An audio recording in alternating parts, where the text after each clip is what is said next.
ಓಂ ಶ್ರೀ ಸಾಯಿರಾಮ್. ಪ್ರೀತಿಯ ವಿದ್ಯಾರ್ಥಿನಿಯರೇ, ಲೋಹಗಳ 2ನೇ ಪಾಠಕ್ಕೆ ಸುಸ್ವಾಗತ. ಎಲ್ಲರೂ ಕೂಡ ಈ ಪಾಠವನ್ನು ಕೇಳಲಿಕ್ಕೆ ನಿಮ್ಮ ಪುಸ್ತಕ ತೆಗೆದು ಇಟ್ಕೊಳ್ಳಿ, ಪೆನ್ಸಿಲು ಅಥವಾ ಪೆನ್ನನ್ನು ರೆಡಿಯಾಗಿ ಇಟ್ಕೊಳ್ಳಿ. ಸಮೀಕರಣಗಳೇನು ಬರುತ್ತೋ ಅದನ್ನ ಬರ್ಕೊಳ್ಬೇಕಾಗತ್ತೆ. ರೆಡಿನಾ? ಹಿಂದಿನ ಕ್ಲಾಸಲ್ಲಿ ನಾವು ಕಲಿತ ವಿಷಯಗಳು ನಮಗೆ ಜ್ಞಾಪಿಸ್ಕೊಳ್ಳೋಣ. ದೈನಂದಿನ ಜೀವನದಲ್ಲಿ ಬಳಸುವ ಲೋಹಗಳು ಮತ್ತು ಅಲೋಹಗಳ ಪರಿಚಯ ಅಂದರೆ ಆವರ್ತ ಕೋಷ್ಟಕಗಳು ನೋಡಿದ್ದೀವಿ ನಾವು. ಕಬ್ಬಿಣ, ತಾಮ್ರ, ಚಿನ್ನ, ಬೆಳ್ಳಿ ಇತ್ಯಾದಿ, ಅದಕ್ಕೆ ಲೋಹಗಳು ಅಂತ ಕರೀತಾರೆ. ಅಲೋಹಗಳಂದರೆ ಯಾವುದು? ಆಮ್ಲಜನಕ, ಜಲಜನಕ, ಗಂಧಕ, ರಂಜಕ ಇತ್ಯಾದಿ. ಅವುಗಳ ಬಗ್ಗೆ ಅದು ಎಲ್ಲೆಲ್ಲಿ ಇರುತ್ತೆ, ಹೇಗಿರುತ್ತೆ ಅಂತ ಆವರ್ತ ಕೋಷ್ಟಕಗಳ ಸ್ಥಾನ ನೋಡಿದ್ದೀವಿ, ನೆನಪಿದೆಯಾ? ಎರಡನೇ ವಿಚಾರ ಏನು ಅಂದರೆ ಆವರ್ತ ಕೋಷ್ಟಕಗಳ ಸ್ಥಾನ. ಸಾಮಾನ್ಯವಾಗಿ ಎಸ್ ಬ್ಲಾಕಲ್ಲಿ ಲೋಹಗಳಿರ್ತವೆ, ಪಿ ಬ್ಲಾಕಲ್ಲಿ ಅಲೋಹಗಳಿರ್ತವೆ. ಒಟ್ಟು 22 ಅಲೋಹಗಳಿದ್ದಾವೆ, 80ಕ್ಕೂ ಹೆಚ್ಚು ಲೋಹಗಳಿದ್ದಾವೆ. ಇವು ನಿತ್ಯ ಜೀವನದಲ್ಲಿ ಬಹಳ ಅಗತ್ಯವಾಗಿ ಇದನ್ನು ನಾವು ಉಪಯೋಗಿಸಬೇಕಾಗತ್ತೆ ಅಲ್ವಾ? ಇನ್ನೊಂದು ನಾವು ತಿಳ್ಕೊಂಡಿದ್ದೇನೆಂದರೆ ಲೋಹಗಳ ಮತ್ತು ಅಲೋಹಗಳ ಭೌತ ಗುಣಗಳು.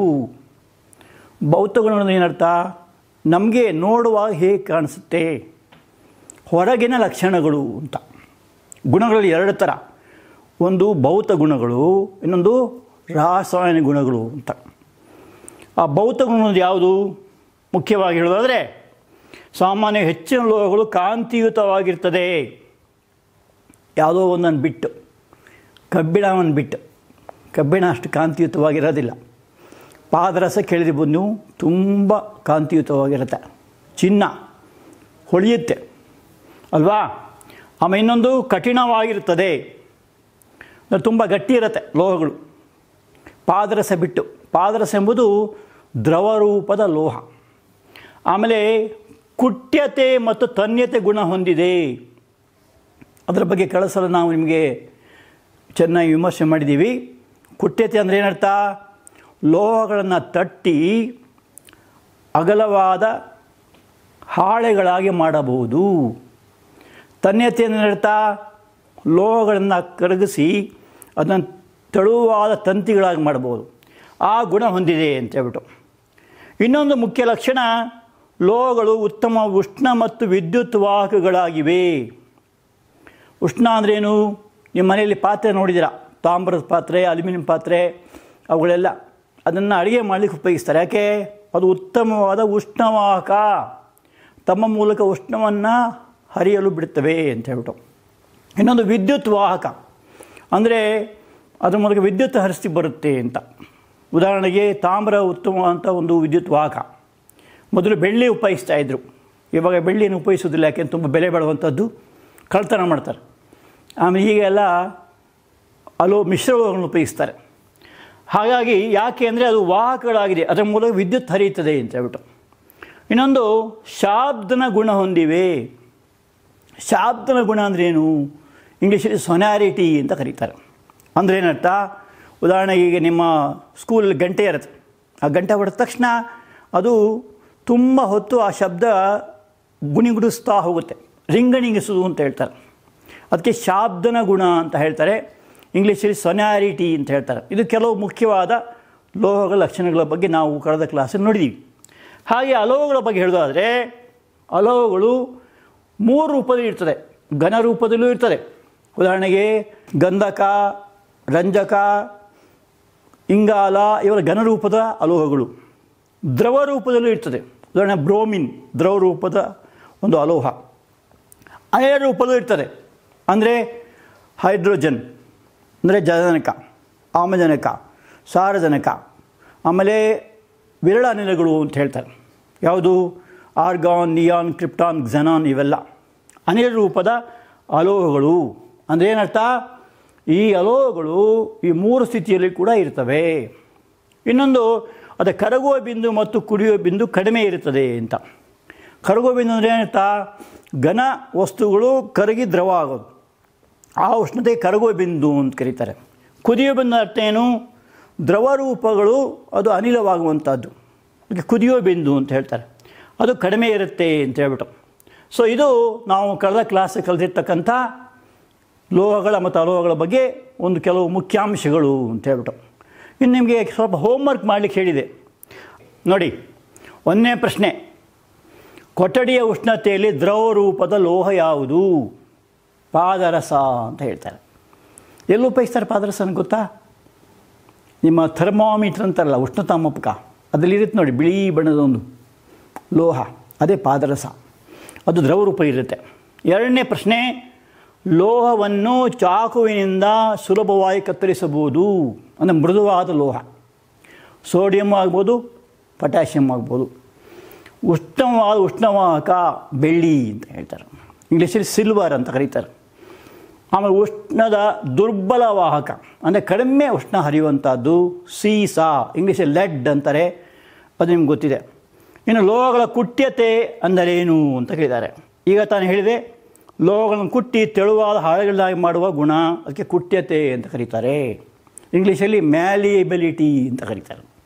ಯಾಕೆ ಇಂಗ್ಲೀಷಲ್ಲಿ ಹೇಳ್ತಾರೆ ಅಂದರೆ, ನೀವು ಮುಂದೆ ಹೈಯರ್ ಸ್ಟಡೀಸ್ ಹೋದಾಗ ಇಂಗ್ಲೀಷಲ್ಲೇ ಕಲಿಬೇಕಾಗುತ್ತೆ, ಅದಕ್ಕೆ ಪದಗಳಲ್ಲಿ ಇಂಗ್ಲೀಷಲ್ಲಿ ಕೂಡ ತಿಳ್ಕೊಳ್ಳಿ. ಮ್ಯಾಲಿಯಬಿಲಿಟಿ ಅಂತ ಕರೀತಾರೆ. ತನ್ಯತೆ ಅಂದ್ರೇನು, ತೆಳುವಾದ ತಂತಿಗಳನ್ನಾಗಿ ಮಾಡುವಂಥ ಲೋಹಗಳ ಸಾಮರ್ಥ್ಯ. ಅಂದರೆ ಲೋಹಗಳನ್ನು ಕರೆಸಿದಾಗ, ಉದಾಹರಣೆಗೆ ತಾಮ್ರ ಅಂತಿದೆ, ಅದನ್ನು ಕರೆಸಿ ತಂತಿ ಮಾಡ್ತಾರೆ. ತಾಮ್ರ ತಂತಿ ನೋಡಿದ್ದೀರಾ? ಎಲ್ಲ ನಿಮ್ಮ ಇಲೆಕ್ಟ್ರಿಕ್ ಕನೆಕ್ಷನ್ಸ್ ಎಲ್ಲ ತಾಮ್ರ ತಂತಿಗಳಿರ್ತವೆ ಅಲ್ವಾ? ಸೊ ಇದು ನಾವು ಮಾಡಿದಂಥ ಹೋಮ್ವರ್ಕು. ಎಷ್ಟು ಜನ ಮಾಡ್ಕೊಂಬಂದಿದ್ದೀರಾ? ಓಕೆ, ಯಾರು ಮಾಡಲಿ ಅವರ ಮಾಡ್ಕೊಂಬಿಟ್ಟು ರೆಡಿಯಾಗಿರಬೇಕು. ನೆಕ್ಸ್ಟ್ ನೋಡೋಣ. ಈಗ ಇವತ್ತಿನ ದಿವಸ ನಾವು ಲೋಹಗಳ ರಾಸಾಯನಿಕ ಗುಣಗಳ ಬಗ್ಗೆ ನೋಡೋಣ. ನಾನು ಆಗಲೇ ಹೇಳಿದೆ, ಭೌತ ಗುಣ ಅಂದರೆ ಹೊರಗಡೆ ಕಾಣುವಂಥದ್ದು. ಇವಾಗ ಹೇಳೋದು ಒಳಗಡೆ, ಅದರ ಕೆಲವು ವರ್ತನೆಗಳನ್ನ ನೋಡ್ಕೋಬೇಕು. ಈಗ ನೀವು ಅಷ್ಟೇ, ಈ ಕ್ಲಾಸ್ ರೂಮಲ್ಲಿದ್ದಾಗ ಒಂದು ರೀತಿ ಇರ್ತೀರ, ಸರ್ ಇರ್ತಾರೆ, ಮೇಡಮ್ ಇರ್ತಾರೆ, ಅವರಿದ್ದಾಗ ಒಂದು ರೀತಿ ಇರ್ತೀರ. ಅದೇ ನೀವು ಹೊರಗಡೆ ಹೋದಾಗ ನಿಮ್ಮ ಗುಣ ಸ್ವಲ್ಪ ಚೇಂಜ್ ಆಗುತ್ತೆ, ಫ್ರೀಯಾಗಿ ಹೋಗ್ತೀರಾ, ಸ್ವಲ್ಪ ಏನಾದರೂ ಮಾತುಗೀತು ಸ್ವಲ್ಪ ಚೇಂಜ್ ಆಗುತ್ತೆ ಅಲ್ವಾ? ಮನುಷ್ಯ ಯಾವಾಗಲೂ ಸ್ವಭಾವಕ್ಕೆ ಸರಿಯಾಗಿ, ಪರಿಸರ ಸರಿಯಾಗಿ ಬದಲಾಗ್ತಾ ಹೋಗ್ತಾನೆ.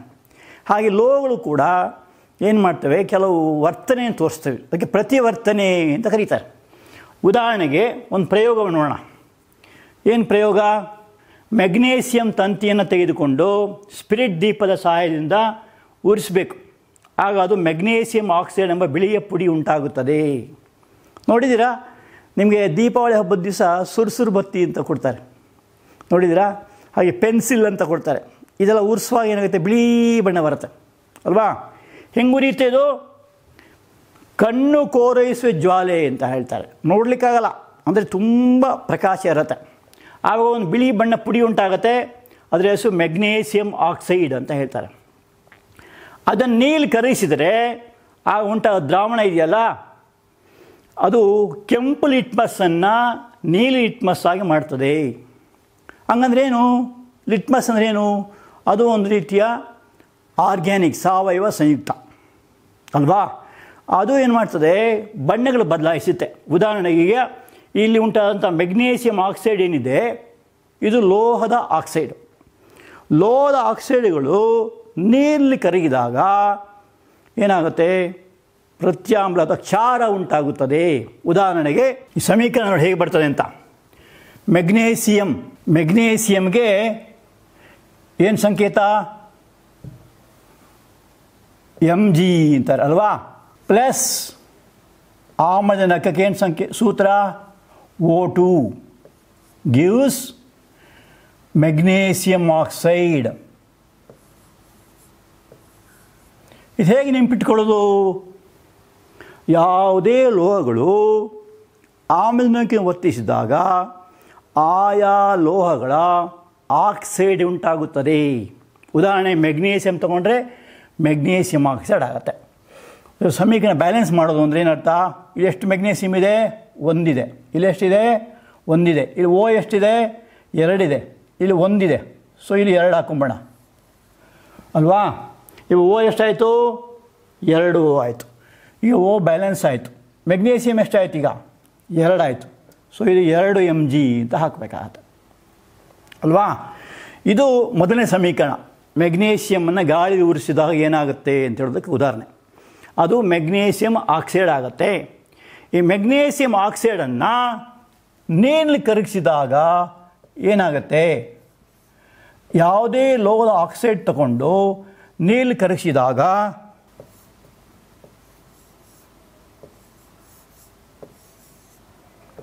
ಮೆಗ್ನೀಷಿಯಮ್ ಆಕ್ಸೈಡ್ MgO ಹೇಳಿದ್ರೆ ಬಿಳಿ ಬಣ್ಣದ ಪುಡಿ ಅಂತ. ಆ ಬಿಳಿ ಬಣ್ಣದ ಪುಡಿಯನ್ನು ನೀರಲ್ಲಿ ಹಾಕಿದಾಗ ನೀರು ಸೂತ್ರ ಏನು? H2O. ಆಗ ಒಂದು ಕ್ಷಾರ ಉಂಟಾಗುತ್ತದೆ. ಅದರ ಹೆಸರು ಮೆಗ್ನೀಷಿಯಮ್ ಹೈಡ್ರಾಕ್ಸೈಡ್ ಅಂತ ಕರೀತಾರೆ. ಮೆಗ್ನೀಷಿಯಮ್ ಹೈಡ್ರಾಕ್ಸೈಡ್ MgO ಅಂದರೆ magnesium oxide plus H2O gives MgOH twice. ಇದನ್ನು ಕ್ಷಾರ ಅಂತಲೂ ಕರೀತಾರೆ. ಅದರ ಲಕ್ಷಣ ಏನು? ಅದು ಲಕ್ಷಣ ಏನಂದರೆ ಕೆಂಪು ಲಿಟ್ಮಸ್ಸನ್ನು ನೀಲಿ ಲಿಟ್ಮಸ್ ಆಗಿ ಪರಿವರ್ತಿಸುತ್ತದೆ. ಈ ದ್ರಾವಣದ ಹೆಸರೇನು? ಪ್ರತ್ಯಾಮ್ಲೀಯ ಅಂತಾರೆ. ಆದರೆ ಆಮ್ಲೀಯ ಹೇಗೆ ಬರ್ತದೆ ಅಂತ ನೀವು ಕೇಳ್ಬೋದು. ಆಮ್ಲೀಯಕ್ಕೇನು ಉದಾಹರಣೆ ಅಂದರೆ ಒಂದು ಸ್ವಲ್ಪ ಗಂಧಕ ಪುಡಿ ತೊಗೋಬೇಕು. ಇದು ಅಲೋಹ ಗಂಧಕ ಅಂದರೆ ಹಳದಿ ಬಣ್ಣದ ಪುಡಿ. ಅದು ಆ ಗಂಧಕವನ್ನು ಗಾಳಿ ಉರಿಸ್ಬೇಕು. ಒಂದು ಉರಿಸುವ ಚಮಚ ಅಂತ ಇರುತ್ತೆ. ಆ ಉರಿಸುವ ಚಮಚ ಸಹಾಯದಿಂದ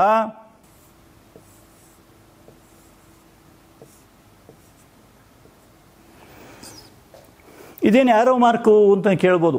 ಕೆಲವರು ಹೊಸಬರಿಗೆ ಗೊತ್ತಾಗದೇ ಇರ್ಬೋದು. ಎಡಗಡೆನೇ ಬಲ ಕೊಟ್ಟರೆ ಇದು ಕ್ರಿಯಾತ್ಮಕಗಳು ಅಂತಾರೆ, ಇದು ಉತ್ಪನ್ನ ಅಂತ ಕರೀತಾರೆ. ಸೊ ಗಂಧಕವನ್ನು ಗಾಳಿ ಉರಿಸಿದಾಗ ಏನಾಗುತ್ತೆ? ಗಂಧಕದ ಡೈಆಕ್ಸೈಡ್ ಅಂತ ಆಗುತ್ತೆ. ಅದು ಹೇಗೆ ಉರಿತದೆ ಅಂತ ಹೇಳಿದ ನೋಡಿ. ಸ್ಪಿರಿಟ್ ದೀಪಲ್ಲಿ ಕಾಯಿಸಿದಾಗ ಗಂಧಕದ ಡೈಆಕ್ಸೈಡ್ ಅನಿಲ ಉಂಟಾಗುತ್ತದೆ. ಈಗ ಅನಿಲ ಇದೆಲ್ಲ ಗಂಧಕದ ಡೈಆಕ್ಸೈಡ್. ಹೆಂಗೆ ಗೊತ್ತಿಳಿಯೋದು? ಒಂದು ರೀತಿ ಘಾಟು ವಾಸನೆ ಬರುತ್ತೆ.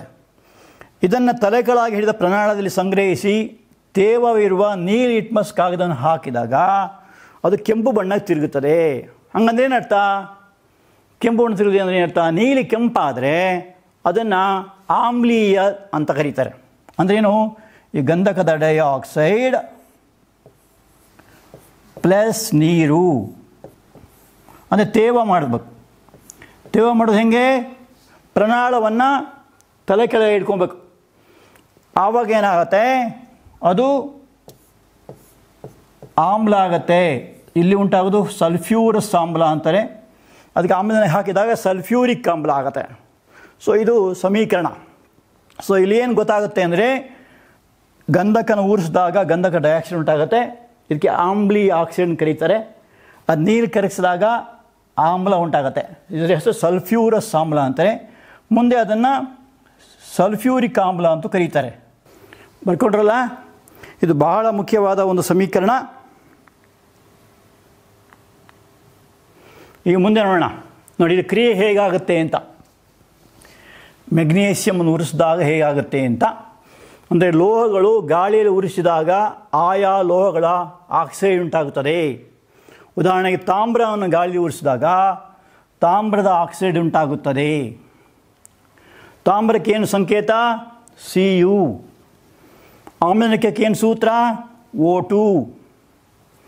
ನೋಡಿ ಅದು ಹೇಗೆ ಬ್ಯಾಲೆನ್ಸ್ ಮಾಡೋದು ಅಂದರೆ ಅದು ಹೀಗಿರುತ್ತೆ. Cu ತಾಮ್ರ. ಯಾಕಂದರೆ Cu ಅಂತ ಕರೀತಾರೆ? ಕ್ಯುಪ್ರಮ್ ಅಂತ ಬರುತ್ತೆ. ಕ್ಯುಪ್ರಮ್ ಅಂತ ಅದು ಲ್ಯಾಟಿನ್ ಹೆಸರು.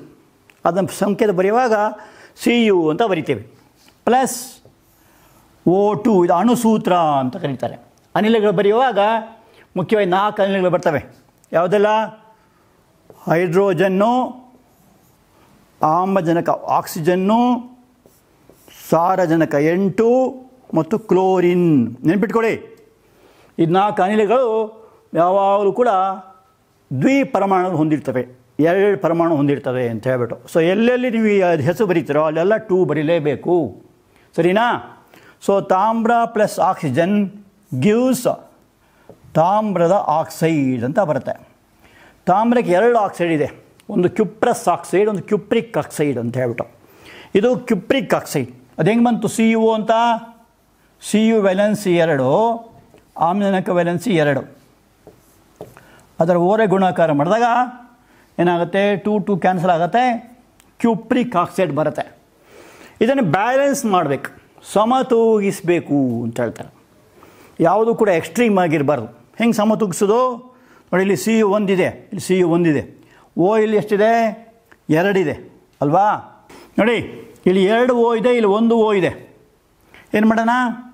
ಇಲ್ಲಿ 2 ಹಾಕೋಣ. ಅವಾಗ ಎಷ್ಟಾಯಿತು? 2 ಸಿ ಯು ಆಯಿತು. ಇಲ್ಲಿ 2 ಸಿ ಹಾಕೊಳ್ಳಿ. ಇದು ಸಮತೂಗಿದ ಸಮೀಕರಣ ಅಂತ ಕರೀತಾರೆ ಅಲ್ವಾ? ಹಾಗೆ ನೆಕ್ಸ್ಟು ಅಲ್ಯೂಮಿನಿಯಂ. ಇದು ಬಿಳಿ ಬಣ್ಣದ ಲೋಹ. ನೀವೆಲ್ಲ ನೋಡಿರ್ತೀರಿ, ನಿಮ್ಮ ಮನೆಯಲ್ಲಿ ಅಲ್ಯೂಮಿನಿಯಂ ಪಾತ್ರೆಗಳು, ಲೋಟಗಳು, ಸ್ಪೂನ್ಗಳೆಲ್ಲ ಇರ್ತವೆ ಅಲ್ವಾ? ಬಿಳಿ ಬಣ್ಣದ ಲೋಹ ಹಗುರವಾಗಿರುತ್ತೆ, ಅದನ್ನು ಬೇರೆ ಬೇರೆ ರೀತಿಗೆ ಆಕಾರ ತರಲಿಕ್ಕಾಗತ್ತೆ. ಅಲ್ಯೂಮಿನಿಯಂ ಪ್ಲಸ್ ಆಮ್ಲಜನಕ ಗ್ಯೂಸ್ ಅಲ್ಯೂಮಿನಿಯಂ ಆಕ್ಸೈಡ್. ಇದು ಹೀಗೆ ಬರೀಬೇಕು, ಗ್ಯೂಸ್ ಅಂತ. ಅದನ್ನು ಸಮತೂಗಿಸ್ಬೇಕಾದ್ರೆ ಮೊದಲು ಸಮೀಕರಣ ಬರೀಬೇಕು. ಅಲ್ಯೂಮಿನಿಯಂ ಏನು? Al.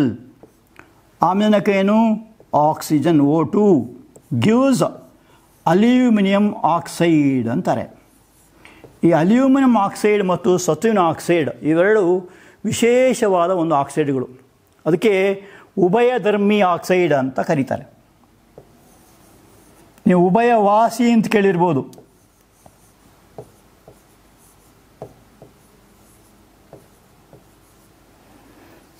ಇಂಗ್ಲೀಷಲ್ಲಿ ಆಂಫಟರಿಕ್ ಆಕ್ಸೈಡ್ ಅಂತ ಹೇಳ್ತಾರೆ. 4 ಥರ ಆಕ್ಸೈಡ್ಗಳು: ಆಮ್ಲೀಯ ಆಕ್ಸೈಡ್, ಪ್ರತ್ಯಾಮ್ಲೀಯ ಆಕ್ಸೈಡ್ ಮತ್ತು ಉಭಯಧರ್ಮಿ ಆಕ್ಸೈಡು, ಇನ್ನೊಂದು ತಟಸ್ಥ ಆಕ್ಸೈಡ್ ಅಂತ ಹೇಳ್ಬಿಟ್ಟು. ಉಭಯಧರ್ಮಿ ಅಂದರೆ ಅರ್ಥ ಏನು? ಇದು ಆಮ್ಲದೊಂದಿಗೆ ವರ್ತಿಸ್ತದೆ, ಪ್ರತ್ಯಾಮ್ಲದೊಂದಿಗೆ ವರ್ತಿಸ್ತದೆ. ಅದಕ್ಕೆ ಉಭಯಧರ್ಮಿ ಅಂತ ಕರೀತಾರೆ ಅಲ್ವಾ? ಈಗ ಬ್ಯಾಲೆನ್ಸ್ ಮಾಡೋಣ. ಅಲ್ಯೂಮಿನಿಯಂ ಸಂಕೇತ ಏನು? Al. ಆಕ್ಸಿಜನ್ ಸೂತ್ರ ಏನು? O2. ಗ್ಯೂಸ್ Al2O3. ಇದರ ಹೆಸರು ಅಲ್ಯೂಮಿನಿಯಂ ಆಕ್ಸೈಡ್.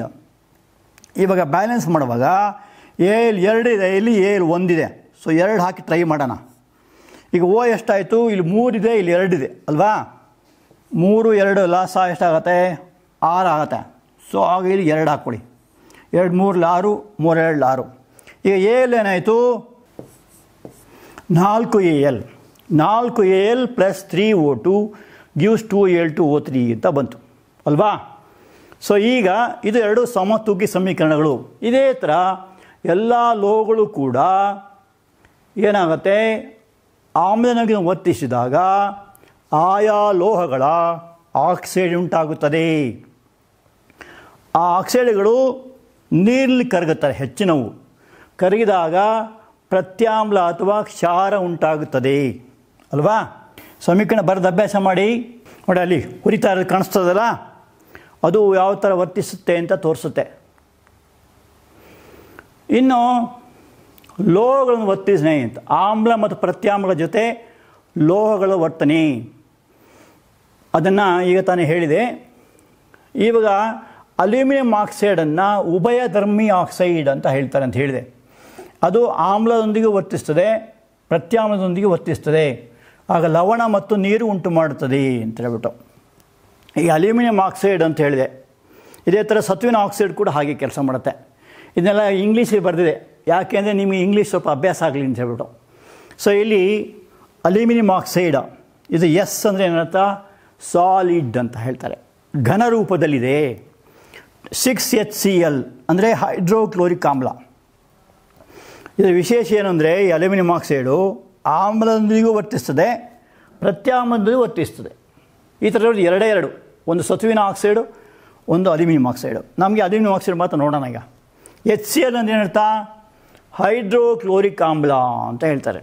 ಸೊ HCl ಆಮ್ಲದಲ್ಲಿ ಮುಖ್ಯವಾಗಿ ಪ್ರಸಿದ್ಧವಾದ 3. ಒಂದನೇದು HCl. HCl ಏನು? ಹೈಡ್ರೋಕ್ಲೋರಿಕ್ ಆಮ್ಲ. ಇನ್ನೊಂದು H2SO4 ಅಂದರೆ ಗಂಧಕಾಮ್ಲ, ಗೊತ್ತಲ್ಲ? ಅಥವಾ ಸಲ್ಫ್ಯೂರಿಕ್ ಆಮ್ಲ ಅಂತಲೂ ಕರೀತಾರೆ. ಇನ್ನೊಂದು ಭಾಳ ಪ್ರಸಿದ್ಧವಾದ್ದು ನೈಟ್ರಿಕ್ ಆಮ್ಲ, HNO3. ಇವು ಪ್ರಸಿದ್ಧವಾದ ಇನಾರ್ಗ್ಯಾನಿಕ್ ಆ್ಯಸಿಡ್ಸ್, ನಿರವಯವ ಆಮ್ಲಗಳು ಅಂತ ಹೇಳ್ತಾರೆ. ಆಮ್ಲಗಳು ಎರಡು ಥರ ಸಾವಯವ ಆಮ್ಲಗಳು ಇದ್ದಾವೆ, ಇದು ನಿರವಯವ ಪ್ರಯೋಗಶಾಲೆ ಇರುವಂಥ ಆಮ್ಲಗಳು. ನಾವೀ ತಗೊಂಡೋದು HCl ಮಾತ್ರ. So aluminium oxide plus hydrochloric ಆಮ್ಲ ಗಿವ್ಸ್ ಅಲ್ಯೂಮಿನಿಯಂ ಕ್ಲೋರೈಡ್ ಪ್ಲಸ್ ನೀರು. ಈ ಅಲ್ಯೂಮಿನಿಯಂ ಕ್ಲೋರೈಡನ್ನು ಲವಣ ಅಂತ ಕರೀತಾರೆ. ಅಲ್ಯೂಮಿನಿಯಂ ಆಕ್ಸೈಡ್ ಪ್ರತ್ಯಾಮ್ಲೀಯ ಆಕ್ಸೈಡು. ಇದು ಆಮ್ಲವನ್ನು ವರ್ತಿಸಿದಾಗ ಅಲ್ಯೂಮಿನಿಯಂ ಕ್ಲೋರೈಡ್ ಉಂಟಾಗುತ್ತದೆ, AlCl3 ಅಂತಾರೆ. ಇಲ್ಲಿ AQ ಅಂತ ಬರೆದಿದ್ದಾರೆ. AQ ಅನ್ನೋಂಥ ದ್ರವ ರೂಪದಲ್ಲಿದೆ, ಎಕ್ವೇಯಸ್ ಅಂತ ಕರೀತಾರೆ, ಸರಿನಾ? L ಅಂತ ಬರೆದಿದ್ದಾರೆ. L ಅಂದ್ರೇನು? ಲಿಕ್ವಿಡ್ ಅಂತ, ನೀರು ಎಲ್ಲ ದ್ರವ ರೂಪದಲ್ಲಿ ಇರ್ತದೆ ಅಂತ. ಇನ್ನೊಮ್ಮೆ ಹೇಳ್ತೀನಿ ನೋಡಿ, ಅಲ್ಯೂಮಿನಿಯಂ ಆಕ್ಸೈಡ್ ಪ್ಲಸ್ ಹೈಡ್ರೋಕ್ಲೋರಿಕ್ ಆಮ್ಲ ಗಿವ್ಸ್ ಅಲ್ಯೂಮಿನಿಯಂ ಕ್ಲೋರೈಡ್ ಪ್ಲಸ್ ನೀರು. ಇದು ಹಾಗೆ ಬ್ಯಾಲೆನ್ಸ್ ಮಾಡಬೇಕಾಗುತ್ತೆ. ಬ್ಯಾಲೆನ್ಸ್ ಮಾಡುವಾಗ ನಿಮಗೆ 6HCl ಅಂತ ಬರುತ್ತೆ. ಇಲ್ಲಿ 6H ಬಂದಾಗ ಇಲ್ಲಿ 3H2O, 3 6H2O ಆಗುತ್ತೆ. ಆಮೇಲೆ ಇಲ್ಲಿ ಅಲ್ಯೂಮಿನಿಯಂ ಕ್ಲೋರೈಡ್ 6Cl ಆಗುತ್ತೆ, ಇಲ್ಲಿ 6Cl ಆಗುತ್ತೆ. ಸೊ ಬ್ಯಾಲೆನ್ಸ್ ಮಾಡಬೇಕು. ನೆಕ್ಸ್ಟು ಅದೇ ಅಲ್ಯೂಮಿನಿಯಂ ಆಕ್ಸೈಡು ಸೋಡಿಯಂ ಹೈಡ್ರಾಕ್ಸೈಡ್, ಅದಕ್ಕೆ ಇನ್ನೊಂದು ಹೆಸರೇನು? ಕಾಸ್ಟಿಕ್ ಸೋಡಾ ಅಂತ ಕರೀತಾರೆ, NaOH. ಇದು ಪ್ರಸಿದ್ಧವಾದಂತಹ ಒಂದು ಪ್ರತ್ಯಾಮ್ಲ. ನಿಮ್ಗೆ ಗೊತ್ತಿರ್ಬೋದು, ನೀವೆಲ್ಲ ಉಪಯೋಗಿಸ್ತಿರಲ್ಲ ಸೋಪ್ ಮಾಡಬೇಕಾದ್ರೂ ಕೂಡ ಇದು ಉಪಯೋಗಿಸ್ತಾರೆ, ಅದಕ್ಕೆ ಅದು ಸಾಫ್ಟ್ ಆಗಿರೋದು ಸೋಪ್. ಸೊ ಇಲ್ಲಿ ಸೋಡಿಯಂ ಹೈಡ್ರಾಕ್ಸೈಡ್ ಒತ್ತಿಸಿದಾಗ ಸೋಡಿಯಂ ಅಲ್ಯೂಮಿನೇಟ್ ಅಂತ ಆಗುತ್ತೆ, ಅದು ಲವಣ. ಸೊ ಇದು ಆಮ್ಲೀಯ ಆಕ್ಸೈಡು ಪ್ಲಸ್ ಪ್ರತ್ಯಾಮ್ಲ ಮಾಡಿದಾಗ ಲವಣ ಸೋಡಿಯಂ ಅಲ್ಯೂಮಿನೇಟ್ ಪ್ಲಸ್ ನೀರು ಉಂಟಾಗುತ್ತದೆ. ಅದು ಬ್ಯಾಲೆನ್ಸ್ ಮಾಡಿದಾಗ ಇಲ್ಲಿ 2Na 2Na 2Al 2Al 3 2 5O, ಇಲ್ಲಿ 2 2 4 ಪ್ಲಸ್ 1 5O. ಸೊ ಇದಕ್ಕೆ ಬ್ಯಾಲೆನ್ಸ್ಡ್ ಇಕ್ವೇಷನ್ ಅಂತ ಕರೀತಾರೆ. ಸೊ ಇದು ಒಂದು ಹೆಸರು ನೋಡ್ಕೊಳ್ಳಿ ಕರೆಕ್ಟಾಗಿ, ಉಭಯಧರ್ಮಿ ಆಕ್ಸೈಡ್ ಅಂತ ಕರೀತಾರೆ. ಉಭಯ ಅಂದರೆ ಎರಡು ಅಂತ ಅರ್ಥ. ಎರಡು ಅಂದರೆ ಏನಿಲ್ಲಿ? ಆಮ್ಲನೂ ವರ್ತಿಸ್ತದೆ, ಪ್ರತ್ಯಾಮ್ಲನೂ ವರ್ತಿಸ್ತದೆ. ನೀವು ಉಭಯವಾಸಿ ಕಪ್ಪೆ ಕೇಳಿದ್ದೀರಾ? ಕಪ್ಪೆ ನೀರಲ್ಲೂ ಇರುತ್ತದೆ, ಭೂಮಿಯಲ್ಲೂ ವಾಸಿಸ್ತದೆ. ಮೊಸಳೆ ಅಂತ ಕೇಳಿದ್ದೀರಾ? ಅದು ನೀರೊಳಗೂ ಇರ್ತದೆ, ನೀರಿನ ಮೇಲೂ ಕೂಡ ಬರುತ್ತೆ ಅಲ್ವಾ? ಇದಕ್ಕೆ ಉಭಯಧರ್ಮಿ ಆಕ್ಸೈಡ್ ಅಂತ ಕರೀತಾರೆ. ಇನ್ನೊಂದು ನೀರಿನೊಡನೆ ವರ್ತನೆ ಅಂತ ಹೇಳ್ಬಿಟ್ಟು, ಉದಾಹರಣೆಗೆ ಲೋಹದ ಆಕ್ಸೈಡ್ಗಳು ನೀರಿನಲ್ಲಿ ಕರಗಿದಾಗ ಕ್ಷಾರ ಉಂಟಾಗುತ್ತದೆ. ಸೋಡಿಯಂ ಆಕ್ಸೈಡ್ ಉದಾಹರಣೆ, ಸೋಡಿಯಂ ಆಕ್ಸೈಡ್ ಎಂಬುದು ಘನ ಪ್ಲಸ್ ನೀರು H2O, ಇದು ದ್ರವ, ಗಿವ್ಸ್ ಸೋಡಿಯಂ ಹೈಡ್ರಾಕ್ಸೈಡ್, ಇದು ದ್ರಾವಣ ಆಗುತ್ತೆ. ಇದು ಹೇಗೆ ಗೊತ್ತಾಗುತ್ತೆ ಅಂತ ಕೇಳ್ಬೋದು. ಇದು ಸೋಡಿಯಂ ಹೈಡ್ರಾಕ್ಸೈಡನ್ನು ಹೇಗೆ ಪತ್ತೆ ಮಾಡೋದು ಅಂತ ಕೇಳಿದರೆ, ಇಲ್ಲಿ ಪೊಟ್ಯಾಷಿಯಮ್ ಆಕ್ಸೈಡ್, ಅದೇ ಥರ ಪೊಟ್ಯಾಷಿಯಮ್ ಆಕ್ಸೈಡ್ K2O ಪ್ಲಸ್ ನೀರು H2O ಗಿವ್ಸ್ ಪೊಟ್ಯಾಷಿಯಮ್ ಹೈಡ್ರಾಕ್ಸೈಡ್. ಈ ಹೈಡ್ರಾಕ್ಸೈಡ್ಗಳಿದೆಯಲ್ಲ, ಇವುಗಳು ಕೆಂಪು ಲಿಟ್ಮಸನ್ನು ನೀಲಿ ಮಾಡ್ತವೆ. ಅವುಗಳಿಗೆ ಏನಂತಾರೆ? ಕ್ಷಾರಗಳು ಅಂತ ಕರೀತಾರೆ. ಅದು ಘನರೂಪದಲ್ಲಿದ್ದಾಗ ಪ್ರತ್ಯಾಮ್ಲಗಳು ಅಂತ ಕರೀತಾರೆ, ನೀರು ಹಾಕಿದಾಗ ಕ್ಷಾರಗಳು ಅಂತ ಕರೀತಾರೆ. ಉದಾಹರಣೆಗೆ ಪ್ರಸಿದ್ಧವಾದ ಕ್ಷಾರಗಳು ಅಂದರೆ ಸೋಡಿಯಂ ಹೈಡ್ರಾಕ್ಸೈಡು ಮತ್ತು ಪೊಟ್ಯಾಷಿಯಂ ಹೈಡ್ರಾಕ್ಸೈಡು. ಇಲ್ಲಿ ಬ್ಯಾಲೆನ್ಸ್ ಮಾಡಿದಾಗ 2Na 2Na, O ಇಲ್ಲಿ ಇಲ್ಲೊಂದು O ಇಲ್ಲೊಂದು O, 2O 2O, 2H 2H. ಹಾಗೆ ಇಲ್ಲಿ ಪೊಟ್ಯಾಷಿಯಂ K2 ಇದೆ, 2K ಇದೆ, ಇಲ್ಲಿ 2K. O ಇಲ್ಲಿ 2O ಇದೆ, ಈ ಕಡೆ 2O, H 2 ಇದೆ, H 2 ಇದೆ. ಸೊ ಇದಕ್ಕೆ ಬ್ಯಾಲೆನ್ಸ್ಡ್ ಇಕ್ವೇಷನ್ ಅಂತ ಹೇಳ್ತಾರೆ. ಸೊ ನೀರಿನೊಂದಿಗೆ ಲೋಹಗಳ ಆಕ್ಸೈಡ್ಗಳು ಕರಗಿದಾಗ ವರ್ತಿಸಿದಾಗ ಆಯಾ ಲೋಹಗಳ ಹೈಡ್ರಾಕ್ಸೈಡ್ ಉಂಟಾಗುತ್ತದೆ, ಅಂದರೆ ಕ್ಷಾರ ಉಂಟಾಗುತ್ತದೆ. ಅದನ್ನು ಹೆಂಗೆ ಪತ್ತೆ ಮಾಡೋದು? ಆಗಲೇ ಹೇಳಿದಾಗೆ ಕೆಂಪು ಲಿಟ್ಮಸನ್ನು ನೀಲಿ ಮಾಡ್ತದೆ ಅಂತ ಹೇಳ್ಬಿಟ್ಟು. ಇದೊಂದು ನಾವು ಮುಖ್ಯವಾಗಿ ತಿಳ್ಕೊಳ್ಬೇಕಾದ ವಿಷಯ. ಏನಿದು? ಸೋಡಿಯಂ ಮತ್ತು ಪೊಟ್ಯಾಷಿಯಂನಂಥ ಲೋಹಗಳನ್ನು ತುಂಬ ಪಟುವಾಗಿರ್ತದೆ. ಅದಕ್ಕೆ ಅವುಗಳು ಗಾಳಿಯೊಂದಿಗೂ ವರ್ತಿಸ್ತದೆ, ನೀರಿನೊಂದಿಗೂ ವರ್ತಿಸ್ತದೆ. ಆದ್ದರಿಂದ ಇವುಗಳನ್ನು ಯಾವಾಗಲೂ ಸೀಮೆ ಎಣ್ಣೆಯಲ್ಲಿ ಇಟ್ಟಿರ್ತಾರೆ. ಯಾಕೆ? ಹಂಗೆ ತೆಗೆದಿಟ್ಟರೆ ಏನಾಗುತ್ತೆ? ಹತ್ಕೊಂಡು ಉರಿಯುತ್ತೆ, ಅದಕ್ಕೆ ಸೀಮೆ ಎಣ್ಣೆ ಇಟ್ಟಿರ್ತಾರೆ. ಸೊ ಇದು ಭಾಳ ಮುಖ್ಯವಾಗಿ ನೆನಪಿಟ್ಕೊಳ್ಳಿ, ಎಕ್ಸಾಮ್ ದೃಷ್ಟಿಯಿಂದ ಭಾಳ ಮುಖ್ಯ ವಿಷಯ ಅದು. ಏನಂದರೆ ಪರೀಕ್ಷೆ ಕೇಳ್ತಾರೆ, ಸೋಡಿಯಮ್ಮನ್ನು ಪೊಟ್ಯಾಷಿಯಮನ್ನು ಸೀಮೆ ಎಣ್ಣೆ ಹಾಕಿಟ್ಟಿರ್ತಾರೆ ಅಂತ. ಉದಾಹರಣೆಗೆ ಆಗಲಿ ನಿಮಗೆ ಸೋಡಿಯಂ ಬಗ್ಗೆ ಹೇಳಿದೆ, ಸೋಡಿಯಂ ಆಕ್ಸೈಡ್ ಆಗ್ತದೆ ಅಂತ ಹೇಳ್ಬಿಟ್ಟು. ಪೊಟ್ಯಾಷಿಯಂ ಬಗ್ಗೆ ಹೇಳಿದೆ, ಪೊಟ್ಯಾಷಿಯಂ ಆಕ್ಸೈಡ್ ಆಗುತ್ತೆ ಅಂತ ಹೇಳ್ಬಿಟ್ಟು. ಈಗ ತಾನೇ ನೀರಿನ ವರ್ತನೆಯನ್ನು ಕೇಳಿದ್ದೀವಿ. ಸೋಡಿಯಂ ಲೋಹ ನೀರಲ್ಲಿ ವರ್ತಿಸಿದಾಗ ಏನಾಗುತ್ತೆ?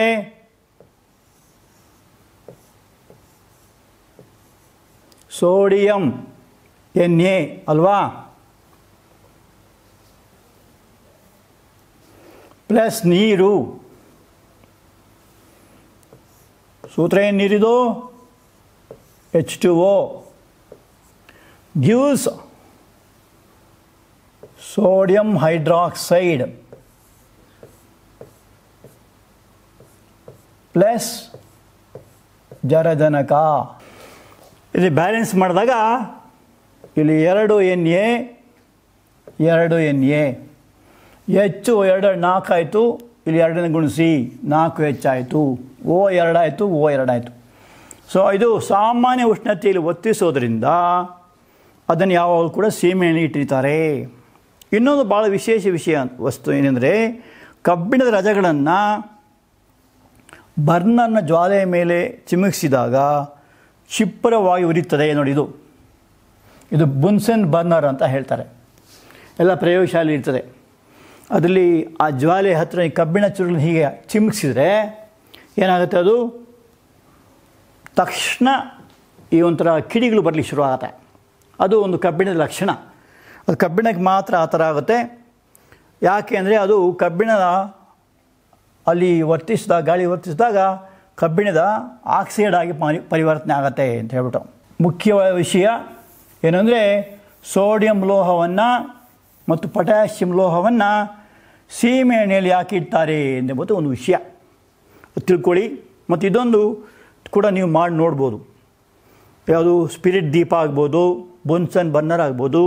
ಕಬ್ಬಿಣ ಚೂರನ್ನ ಹೀಗೆ ಚಿಮುಕಿಸ್ಬಿಟ್ರೆ ಅದು ಚಟ ಅಂತ ಉರಿಯೋಕ್ಕೆ ಶುರು ಆಗುತ್ತೆ. ಅದೊಂದು ವಿಶೇಷ ಲಕ್ಷಣ ಅದು. ಇನ್ನು ಬೆಳ್ಳಿ ಮತ್ತು ಚಿನ್ನದಂಥ ಲೋಹಗಳು ಹೆಚ್ಚಿನ ಉಷ್ಣತೆಯಲ್ಲಿ ಆಮ್ಲಜನಕ ವರ್ತಿಸುವುದಿಲ್ಲ.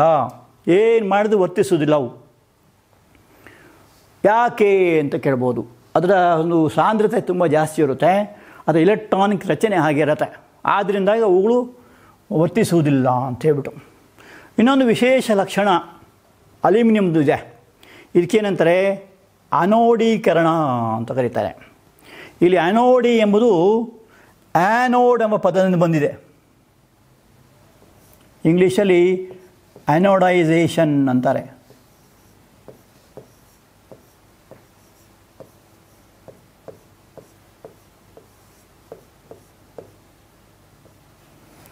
ಅನೋಡೈಸೇಷನ್ ಅದು ಇಂಗ್ಲೀಷ್ ಪದ. ಇವಾಗೆಲ್ಲ ಶುದ್ಧ ಕನ್ನಡ ಶುದ್ಧ ಇಂಗ್ಲೀಷು ಇಲ್ಲ, ಎಲ್ಲ ಕಂಗ್ಲೀಷ್ ಅಂತ ಆಗಿದೆ. ಅದು ಇಂಗ್ಲೀಷು ಅಲ್ಲ, ಈ ಕಡೆ ಈ ಕನ್ನಡನೂ ಅಲ್ಲ, ಎರಡು ಮಿಕ್ಸ್ ಆಗಿ ಉಪಯೋಗಿಸ್ತಾರೆ. ಅದಕ್ಕೆ ಆ್ಯನೋಡೀಕರಣ ಅಂತಿಟ್ರು. ಇಲ್ಲಿ ನೋಡಿ, ಒಂದು ಚಿತ್ರ ತುಂಬ ಚೆನ್ನಾಗಿಲ್ಲ ಚಿತ್ರ. ನೀವು ಬಿಡಿಸ್ಕೊಳ್ಳಿ, ಇದನ್ನ ನಿಮ್ಮ ಪುಸ್ತಕದಲ್ಲಿ ಬರ್ಸ್ಕೊಳ್ಳಿ, ಅಭ್ಯಾಸ ಮಾಡಿ. ಏನು ಮಾಡಿದೆ ಇಲ್ಲಿ ಅಂದರೆ, ಇಲ್ಲಿ ಆ್ಯನೋಡ್ ಅಂತ ಬರ್ತೀವಿ ನೋಡಿ. ಒಂದು ಪ್ಲಸ್ ಇರುತ್ತೆ, ಒಂದು ಮೈನಸ್ ಇರುತ್ತೆ. ಈ ಪ್ಲಸ್ ಇದ್ದದ್ದು ಆ್ಯನೋಡ್ ಅಂತ ಕರೀತಾರೆ, ಮೈನಸ್ ಇದ್ದದನ್ನು ಕ್ಯಾಥೋಡ್ ಅಂತ ಕರೀತಾರೆ. ಇದು ಎರಡೂ ಕೂಡ ತಾಮ್ರದಿಂದ ಮಾಡಲ್ಪಟ್ಟಿದೆ. ತಾಮ್ರ ಅಥವಾ ಹಿತ್ತಾಳಿ ಯಾವುದಾಗುತ್ತೆ. ಸೊ ಇಲ್ಲಿ ದ್ರಾವಣ ತಗೋತಾರೆ. ಯಾವುದು? ಗಂಧಕಾಮ್ಲ ದ್ರಾವಣ ತಗೊಂಡು ಇದರ ಮೂಲಕ ವಿದ್ಯುತ್ತನ್ನು ಹರಿಸ್ತಾರೆ. ಅಲ್ಯೂಮಿನಿಯಂ ಇದೆಯಲ್ಲ, ಅಲ್ಯೂಮಿನಿಯಂ ಒಂದು ವಿಶೇಷ ಒಂದು ಲಕ್ಷಣ ಇದೆ. ಅದೇನಾಗುತ್ತೆ, ಅಲ್ಲಿ ಅಲ್ಯೂಮಿನಿಯಂ ವಸ್ತುಗೆ ಒಂದು ಅಟ್ರಾಕ್ಟಿವ್ ಕಲರ್ ಬರೋಕ್ಕೋಸ್ಕರ ಏನು ಮಾಡ್ತಾರೆ, ಒಂದು ಇದನ್ನು ಉಪಯೋಗಿಸ್ತಾರೆ. ಏನಂದರೆ ಅಲ್ಯೂಮಿನಿಯಂ ಆಕ್ಸೈಡ್ ಆಗುತ್ತೆ. ಆಗಲೇ ಹೇಳಿದೆ ನಿಮಗೆ ಸಮೀಕರಣ. ಅಲ್ಯೂಮಿನಿಯಂ ಇದೆಯಲ್ಲ, ಆಮ್ಲಜನಕವನ್ನು ಒರೆಸಿದಾಗ ಅಲ್ಯೂಮಿನಿಯಂ ಆಕ್ಸೈಡ್ ಆಗುತ್ತೆ.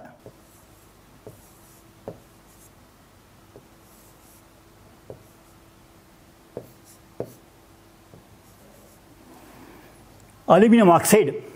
ಈ ಅಲ್ಯೂಮಿನಿಯಂ ಆಕ್ಸೈಡ್ ಮೇಲೆ ಅಲ್ಯೂಮಿನಿಯಂ ಪದರವನ್ನು ಸೇರಿಸ್ತಾರೆ.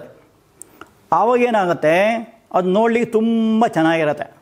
ಈ ಥರ ಮಾಡೋದಕ್ಕೆ ಏನಂತಾರೆ? ಅನೋಡೀಕರಣ ಅಂತ ಹೇಳ್ತಾರೆ. ಅಲ್ಯೂಮಿನಿಯಂ ವಸ್ತುಗಳಿಗೆ ಆಕರ್ಷಕ ರೂಪ ಕೊಡುವಂಥದ್ದು. ಅದರ ಮೂಲಕ ವಿದ್ಯುತ್ ಪ್ರವಾಹ ಹರಿಸಿದಾಗ ಕ್ಯಾಥೋಡ್ನಲ್ಲಿ ಶೇಖರ ಆಗುತ್ತೆ. ಅಲ್ಯೂಮಿನಿಯಂ ಹೆಚ್ಚು ಶೇಖರ ಆಗುತ್ತೆ. ಇದಕ್ಕೇನಂತಾರೆ ಇಂಗ್ಲೀಷಲ್ಲಿ ಆ್ಯನೋಡೈಸೇಷನ್ ಅಂತ ಕರೀತಾರೆ, ಕನ್ನಡದಲ್ಲಿ ಆನೋಡೀಕರಣ ಅಂತ ಹೇಳ್ತಾರೆ. ಇದು ಮುಖ್ಯ ಉದ್ದೇಶ ಏನಂದರೆ ಅಲ್ಯೂಮಿನಿಯಂ ನೋಡಲಿಕ್ಕೆ ತುಂಬ ಚೆನ್ನಾಗಿರುತ್ತೆ. ಇವತ್ತು ನೀವು ಮಾರ್ಕೆಟಿಗೆ ಹೋದರೆ ಶುದ್ಧ ಅಲ್ಯೂಮಿನಿಯಂ ಸಿಗೋದಿಲ್ಲ, ಎಲ್ಲ ಕೋಟೆಡ್. ಅದೇ ಇದು, ಅದಕ್ಕೆ ಅನೋಡೀಕರಣ ಅಂತ ಹೇಳ್ತಾರೆ. ಇದೊಂದು ಭಾಳ ಮುಖ್ಯವಾದ ಲಕ್ಷಣ. ಇನ್ನೊಂದು ಆಗಲೇ ನಿಮಗೆ ಅದು ಪರಿಚಯ ಮಾಡಿದ್ದೀನಿ, ನೀರಿನೊಂದಿಗೆ ವರ್ತನೆ ಅಂತ ಹೇಳ್ಬಿಟ್ಟು. ಸೋಡಿಯಮ್ಮು, ಪೊಟ್ಯಾಷಿಯಮ್ನಂಥ ಲೋಹಗಳನ್ನು ತಣ್ಣೀರಿನೊಂದಿಗೆ ರಭಸವಾಗಿ ವರ್ತಿಸುತ್ತದೆ. ಚಿತ್ರ ನೋಡ್ಕೊಳ್ಳಿ. ಇದೇನಿದು? ಗಾಜಿನ ಪಾತ್ರೆ, ಇದು ಗಾಜಿನ ತೊಟ್ಟಿ ಅಂತ ಕರೀತಾರೆ. ನೋಡಿ, ಇಲ್ಲೊಂದು ಪ್ರಯೋಗ ತೋರಿಸ್ತಾ ಇದ್ದೀವಿ, ವಿಡಿಯೋ. ಅದನ್ನು ನೀವು ಕೂಡ ಮಾಡ್ಬೋದು. ಒಂದು ಸೋಡಿಯಂ ಲೋಹ ತೊಗೊಂಡಿದ್ದು ನೋಡಿ, ಇದನ್ನು ಇಕ್ಕಳ ಅಂತ ಕರೀತಾರೆ. ಇಕ್ಕಳ ಒಂದು ಸೋಡಿಯಂ ಲೋಹ ತೊಗೋಬೇಕು. ಸೋಡಿಯಂ ಎಲ್ಲಿ ಇಟ್ಟಿರ್ತಾರೆ? ಸೀಮೆ ಎಣ್ಣೆ ಇಟ್ಟಿರ್ತಾರೆ ಅಲ್ವಾ? ಯಾಕೆ? ಅದು ತುಂಬ ಪಟುವಾದ ಲೋಹ, ಗಾಳಿಯೊಂದಿಗೂ ವರ್ತಿಸುತ್ತೆ, ನೀರಿನೊಂದಿಗೂ ವರ್ತಿಸುತ್ತೆ. ಅದಕ್ಕೆ ಅದನ್ನು ಸೀಮೆ ಎಣ್ಣೆ ಇಟ್ಟಿರ್ತಾರೆ. ಆಮೇಲೆ ಇನ್ನೊಂದು ವಿಷಯ ತಿಳ್ಕೊಳ್ಳಿ, ನೀವೇನೋ ಮಾಡೋಕ್ಕೆ ಹೋದಾಗ ಹುಷಾರಾಗಿರ್ಬೇಕು. ಈ ಪ್ರಯೋಗ ಮಾಡುವಾಗ ತುಂಬ ಹುಷಾರಾಗಿರಬೇಕು. ಅದಕ್ಕೆ ಮತ್ತೆ ಅದನ್ನು ಹೇಳ್ತಾ ಇದ್ದೀನಿ ವಿಷಯನ. ಸೋಡಿಯಂ ಲೋಹವನ್ನು ಇಕ್ಕಳ ಸಹಾಯ ತೆಗಿಬೇಕು, ಕೈಲಿ ಮುಟ್ಟಕ್ಕೆ ಹೋಗಬಾರ್ದು. ನೋಡಿ, ಇಕ್ಕಳ ಅಂತ ಗೊತ್ತಾ? ಹಿಂಗೆ ಇಟ್ಕೊಳ್ಳು. ಅದನ್ನು ನೀವು ಆ ಜಾಡಿ ಒಳಗೆ ಇಟ್ಬಿಟ್ಟು ಮೆತ್ತಿಗೆ ಹೊರಗೆ ತೆಗಿಬೇಕು. ತೆಗೆದು ಸೋಸುವ ಕಾಗದ ಅಂತ ಬರುತ್ತೆ, ಗೊತ್ತಾ ನಿಮಗೆ? ಫಿಲ್ಟರ್ ಪೇಪರ್ ಅಂತಾರೆ, ನೋಡಿದ್ದೀರಾ? ಅದ್ರ ಮೇಲೆ ಇಡಬೇಕು. ಕೈಯಲ್ಲಿ ಮುಟ್ಬೇಡಿ ಯಾವುದೇ ಕಾರಣಕ್ಕೆ. ನೀವು ಕೆಲವರು ಇದ್ದೀರಾ, ನಾವು ಮಾಡಬೇಡಿದ್ರೆ ಮಾಡ್ತೀರಾ, ಮಾಡಿದ್ರೆ ಮಾಡಲ್ಲ. ಯಾಕೆ ಅಂತ ಕೇಳಿದ್ರೆ ಕೈ ಸುಟ್ಟೋಗುತ್ತೆ, ಅದು ವಿಷ ವಸ್ತು, ನಿಮ್ಮ ಕೈಯೆಲ್ಲ ಬೆಂದೋಗುತ್ತೆ, ಲೈಫ್ ಲಾಂಗ್ ಉಳ್ಕೊಳ್ತದೆ. ಮತ್ತೆ ಹುಷಾರ್. ಅದಕ್ಕೆ ಅದನ್ನು ಸೋಸೋಕ್ಕಾಗದ ಮೇಲೆ ಒಂದು ಪೀಸ್ ತೆಗೆದು ಹಾಕಿ. ಅದು ಇಷ್ಟು ದೊಡ್ಡದಿರ್ತಲ್ಲ, ಏನು ಮಾಡೋದು ಅಂತ ಕೇಳ್ಬೋದು. ಅದನ್ನು ಸುಲಭವಾಗಿ ಕತ್ತರಿಸಕ್ಕೆ ಬರುತ್ತೆ. ನಿಮ್ಮ ಪ್ರಯೋಗಶಾಲೆಯಲ್ಲಿ ಅಥವಾ ಬೇರೆ ಕಡೆಯಲ್ಲಿ ನಿಮಗೆ ಒಳ್ಳೆ ಚಾಕು ಸಿಕ್ಕಿದರೆ ಆ ಚಾಕುವಿನ ಸಣ್ಣ ಪೀಸ್ ಕಟ್ ಮಾಡಬೇಕು. ಇಲ್ಲ ಸರ್, ದೊಡ್ಡದು ಚೆನ್ನಾಗಿರುತ್ತೆ.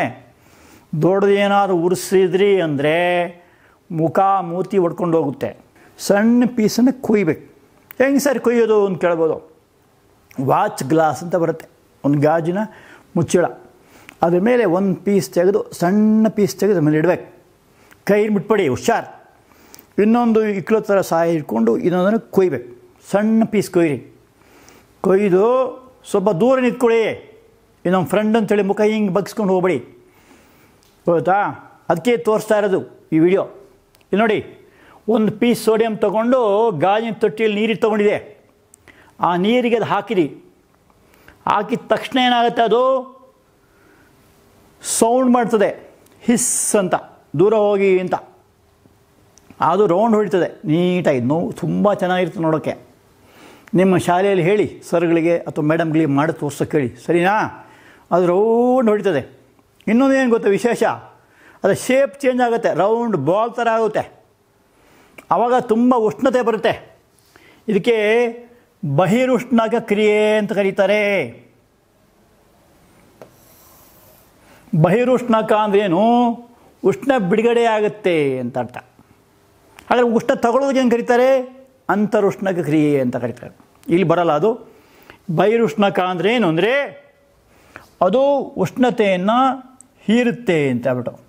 ಸೊ ಆದ್ದರಿಂದ ಬಹಿರುಷ್ಣ ಕ್ರಿಯೆಯಾಗಿರುತ್ತೆ. ಮತ್ತು ಒಂದು ಗ್ಯಾಸ್ ಬರುತ್ತೆ ನೋಡ್ರಿ, ತುಂಬ ಹೊಗೆ ಬರುತ್ತಲ್ಲ, ಅದೇನದು? Hydrogen gas. ಅದು ಅಷ್ಟು ಮಾತ್ರ ಅಲ್ಲ, ಹೈಡ್ರೋಜನ್ ವಿಶೇಷ ಏನು ಅಂತ, ಅದನ್ನು ಏನಂತಾರೆ, ಅದರಷ್ಟಕ್ಕೆ ಹತ್ಕೊಂಡು ಉರಿಯುತ್ತೆ ಹೈಡ್ರೋಜನ್ ವಿಶೇಷ. ಅದಕ್ಕೆ ಏನಂತಾರೆ, ಒಂದು ಸಪೋರ್ಟರ್ ಆಫ್ ಕಂಬಷನ್. ಆಕ್ಸಿಜನ್ ಎಲ್ಲ ಸಪೋರ್ಟರ್ ಆಫ್ ಕಂಬಷನ್, ಅದು ಉರಿಲಿಕ್ಕೆ ಸಹಾಯ ಮಾಡುವಂಥದ್ದು. ಹೈಡ್ರೋಜನ್ ಹತ್ಕೊಂಡು ಉರಿತದೆ. ಸೊ ಇಲ್ಲಿ ಹತ್ಕೊಂಡು ಉರಿಯೋದ್ರಿಂದ ಅಲ್ಲಿ ಸ್ವಲ್ಪ ಬೆಂಕಿ ಉಂಟಾಗತ್ತೆ ಉರಿಯುವಾಗ. ಸೊ ಅದರಿಂದ ಹುಷಾರಾಗಿ ನೋಡ್ಕೋಬೇಕು. ಸಮೀಕರಣ ಆಗಲಿ ನಿಮ್ಗೆ ತೋರಿಸಿದ್ದೀನಿ. ಪೊಟ್ಯಾಷಿಯಮ್ ಒಂದು ತೋರಿಸ್ತೀನಿ ಈಗ. ಪೊಟ್ಯಾಷಿಯಮ್ ಸಂಕೇತ ಏನು? ಕೆ. ಸೋಡಿಯಂ ಥರನೇ ಪೊಟ್ಯಾಷಿಯಮ್ ಕೂಡ ಅದೇ ಥರ ಕೆಲಸ ಮಾಡ್ತದೆ. ನೀರು ಸೂತ್ರ ಏನು? H2O. ನೀವು ಬರ್ಕೊಳ್ತಾ ಇದ್ರಿ ತಾನೇ? ಹೇಳ್ದಾಗ ಬರ್ಕೋತಾ ಹೋಗ್ಬೇಕು. ಒಂದು 5-5 ಸಲ ಬರೀಬೇಕು, ಸುಮ್ಮನೆ ಬರೋಲ್ಲ. ಈಸಿ ಅಂತ ಹೇಳ್ಕೊಬೇಡಿ. ಒಂದು 5 ಸಲ ಬರೆದ್ರೆ ಅಭ್ಯಾಸ ಆಗುತ್ತೆ. ಅದು ನೀರು ಕರೆಯೋದಾಗ ಏನಾಗುತ್ತೆ, ಪೊಟ್ಯಾಷಿಯಂ ಹೈಡ್ರಾಕ್ಸೈಡ್ ಆಗುತ್ತೆ. ಆ ಪೊಟ್ಯಾಷಿಯಂ ಹೈಡ್ರಾಕ್ಸೈಡ್ ಸೂತ್ರ ಏನು, KOH ಪ್ಲಸ್ ಯಾವ ಅನಿಲ ಬರ್ತದೆ, ಹೈಡ್ರೋಜನ್ ಗ್ಯಾಸ್ ಅಲ್ವಾ. ಇವಾಗ ಬ್ಯಾಲೆನ್ಸ್ ಮಾಡಿದಾಗ ಇಲ್ಲಿ O1 ಇದೆ, ಇಲ್ಲಿ O1 ಇದೆ, K1 ಇದೆ, K1 ಇದೆ, H2 ಇದೆ, H2 ಇದೆ. So equation is balanced. K ಅಂದ್ರೇನು, ಪೊಟ್ಯಾಷಿಯಂ. H2O ಅಂದ್ರೇನು, ನೀರು. ಇಲ್ಲಿ ನೀರು ಯಾವ್ದು ತೊಗೋಬೇಕು, ತಣ್ಣೀರು. ಯಾಕೆ ತಣ್ಣೀರು ತೊಗೋತೀವಿ, ಅದು ತುಂಬ ರಭಸವಾಗಿ ವರ್ತಿಸುತ್ತೆ ತಣ್ಣೀರಿನೊಂದಿಗೆ, ಅದಕ್ಕೋಸ್ಕರ ತಣ್ಣೀರು ತೊಗೋತೀವಿ. ಸೊ ಪೊಟ್ಯಾಷಿಯಂ ಹೈಡ್ರಾಕ್ಸೈಡ್ ಆಗುತ್ತೆ. ಇನ್ನು ಜಲಜನಕ ಅನಿಲ ಬಿಡುಗಡೆ ಆಗ್ತದೆ. ಆ ಜಲಜನಕ ತನ್ನಂತಾನಾಗಿ ಹತ್ಕೊಂಡು ಉರಿಯುತ್ತೆ. ಸೊ ಇದರಿಂದ ಇಂಥ ಲೋಹಗಳು ಮಾತ್ರ, ಸೋಡಿಯಂ ಪೊಟ್ಯಾಷಿಯಂ. ನಿಮಗೆ ಅನಿಸ್ಬೋದು ಯಾಕೆ ಹೀಗಾಗುತ್ತೆ ಅಂತ. ಸೋಡಿಯಂ ಇದೆಯಲ್ಲ, ಕೊನೆ ಕವಚ ಇರುವ ಇಲೆಕ್ಟ್ರಾನ್ ಹೊಂದ್ಕೊಂಡಿರ್ತದೆ.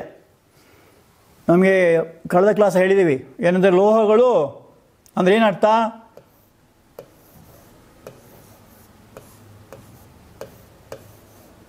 ಇಲೆಕ್ಟ್ರಾನ್ ಬಿಟ್ಕೊಡ್ತವೆ, ಇಲೆಕ್ಟ್ರಾನ್ ದಾನಿಗಳು ಅಂತ ಕರೀತಾರೆ.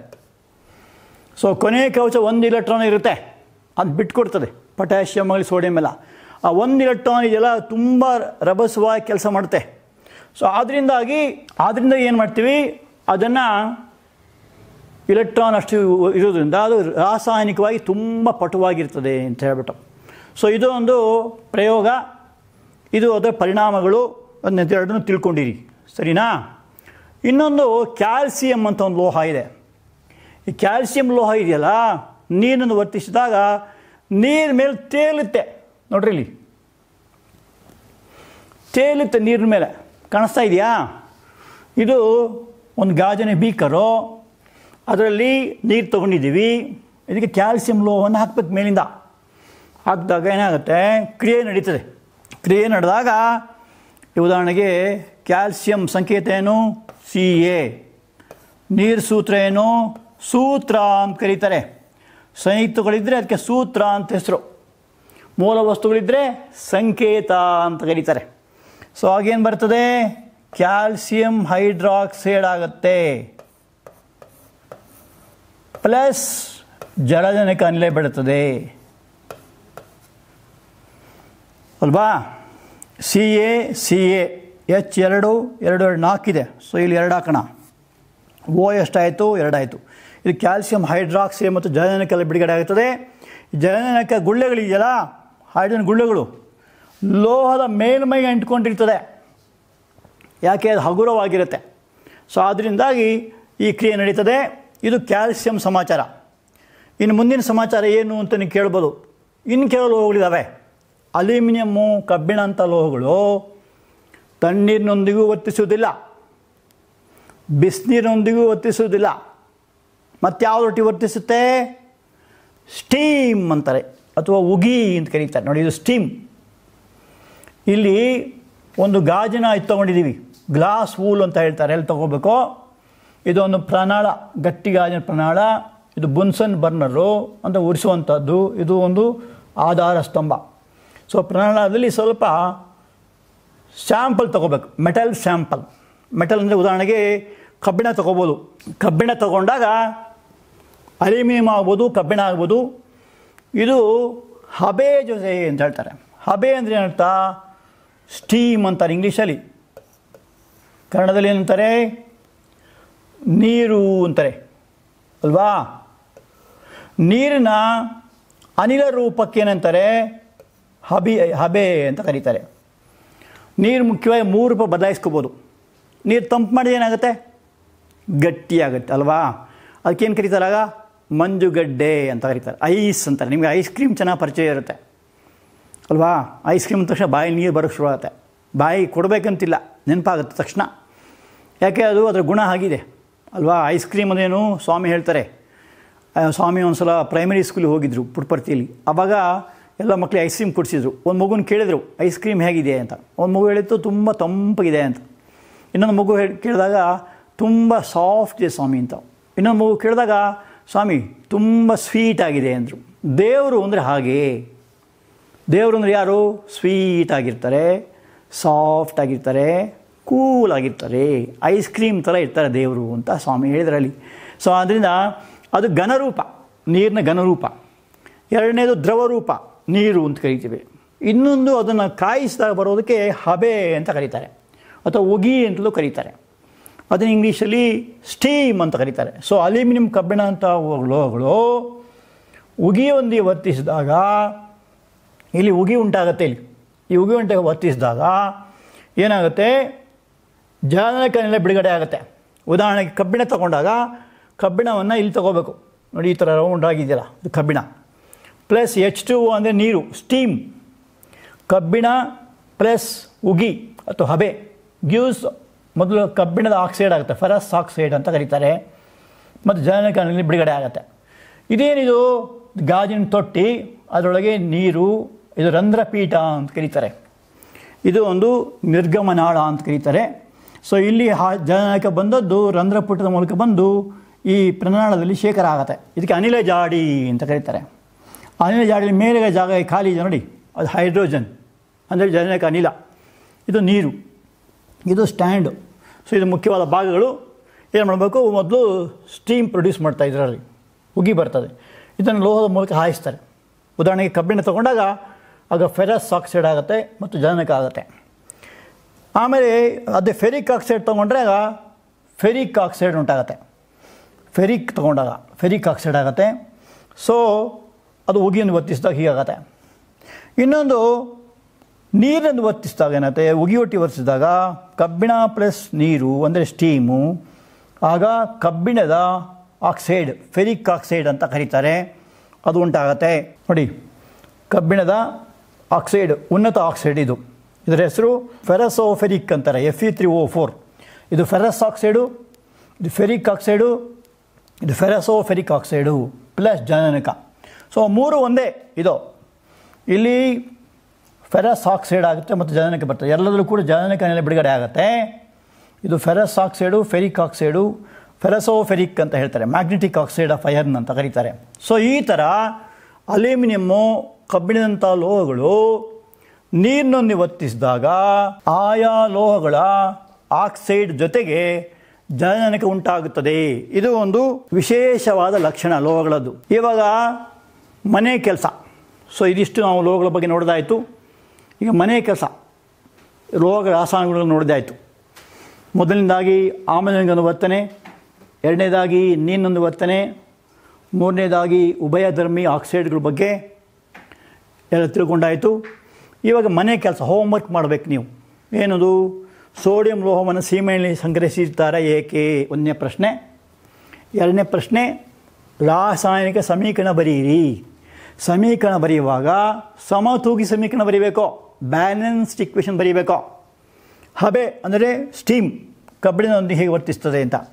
ಪ್ರತಿವರ್ತನೆ ಅಂದರೆ ಕ್ರಿಯೆ ಅಂತ ಅರ್ಥ. ನೀರಿನೊಂದಿಗೆ ಕ್ಯಾಲ್ಸಿಯಂ ಮತ್ತು ಪೊಟ್ಯಾಷಿಯಂಗಳ ವರ್ತನೆ ಅಂದರೆ ಇಲ್ಲಿ ಕ್ಯಾಲ್ಸಿಯಂ ಅಂದರೆ ಬಿಸಿನೀರು ತೊಗೋಬೇಕು, ಪೊಟ್ಯಾಷಿಯಂ ಅಂದರೆ ತಣ್ಣೀರು ತೊಗೋಬೇಕು. ಕಬ್ಬಿಣವು ಸಾರಯುಕ್ತ ಗಂಧಕಾಮ್ಲದೊಂದಿಗೆ ವರ್ತಿಸಿದಾಗ ನಡೆಯುವ ರಾಸಾಯನಿಕ ಕ್ರಿಯೆ, ಅದು ಸಮೀಕರಣ ಬರೀಬೇಕು.